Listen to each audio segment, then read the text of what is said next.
Hi everyone, Coulter Brown here. Thanks for joining us for Northern Ag TV. Well, I can definitely tell you that the future of agriculture is bright. This past week, we had the Montana FFA state officer team stop by our office as they were making their way across the state for their district leadership schools. You know, DLS for a lot of kids is their first exposure to FFA. So State FFA Secretary Slivka told me that they were hoping to get kids excited about the opportunities that FFA holds for them. It's been an adventure. We've been doing DLS, which is District Leadership School for FFA. So we've been hosting a lot of workshops, talking to kids about some leadership aspects in FFA. And we wanted to really focus on having really fun, engaging workshops to really entice kids to come back for more. Well, specifically, we were talking about risks that we can take and how we can grow upon risks. We actually broke it down using a traffic light. So red risks were no-go, yellow risks were things that we can grow upon and that might make us uncomfortable, but we end up doing a lot of growth in that area. And then green risks is where we're just perfectly comfortable. So we talked a lot about that and how we can become better leaders if we live our lives a little more in the yellow light area.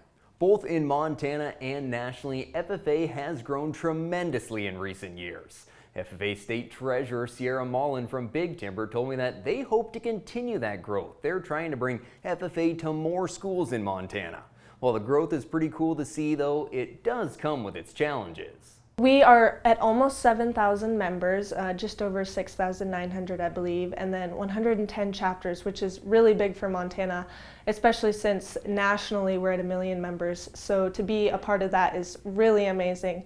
But the state officers and I this year, we want to make sure that everybody is getting that same chance. So we are trying to get as many chapters started as we can. Talking to school boards and talking to kids in schools that don't have an ag program is really big for us. Just because we're trying to get an ag program doesn't mean it's necessarily going to happen, because one thing that we're also struggling with is ag teachers. We're at a shortage right now. We actually need some positions filled, but it all kind of just works together.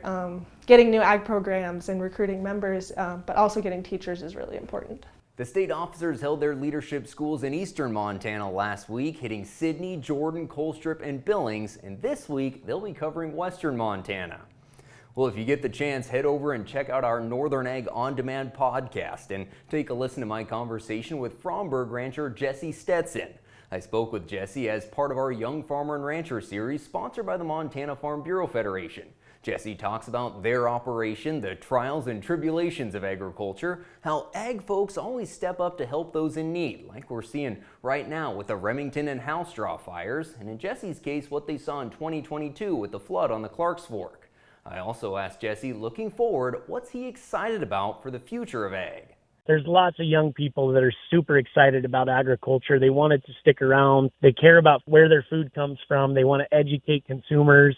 There's a lot of really smart, young, energetic people that are definitely trying to make sure this continues to be a staple in America. And it gives me excitement thinking about my kiddos someday being able to continue on and that they're going to have the support they need to be successful. You can hear more from Jesse at northernag.net or wherever you get your podcasts. Stay with us. We'll be right back with the markets.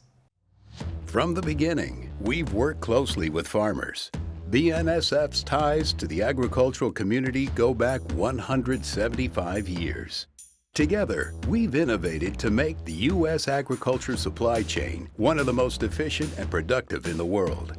Our strong relationship powers BNSF still today and helps us move the nation like no one else can. At BNSF, we move the nation for you. Well, it was a tough close to last week for both the grain and cattle markets. In the cattle, we saw steep triple-digit losses Wednesday, Thursday, Friday. Feeder cattle losing $8 over that time frame. The live cattle $4 lower. Some of that pressure was chalked up to the discovery of anthrax in Wyoming, which is concerning for those producers in Carbon County, but probably not going to have a huge effect on our national market. Also, we saw the Dow Jones down 400 points on Friday. That contributed to selling, as did lower box beef and the cash trade down $3 last week, with live deals from 180 to 183, dress trade 286 to 288.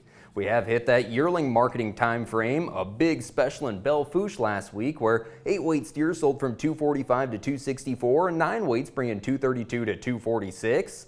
On the heifer side of the trade, the 7 weights came in from 240 to 252, 8-weight heifers fetching 221 to 230. At the Newell sheep yards, the lamb market was a bit mixed, higher on the 60-pound lambs from 204 to 214, big group of 80-pound lambs from 177 to 186, 90 to 110 pounders 154 to 163, and the ewes continue to perform well. They sold $3 higher from 87 to 102. And it wasn't how we wanted to close the week out for the grain market. However, Tuesday to Friday last week, the market did move higher. Wheat up 12 to 15 cents, corn a nickel stronger. Chalk some of it up to that lower stock market, but also a technical correction after the big push higher. This week's supply and demand report from USDA could provide the boost the market needs to extend the rally if we can get confirmation of tightening world wheat supplies. We finished last week with December winter wheat at 577 and spring wheat at 613. Thanks for starting your week out with Northern Ag TV. I'm Coulter Brown. Have a good one.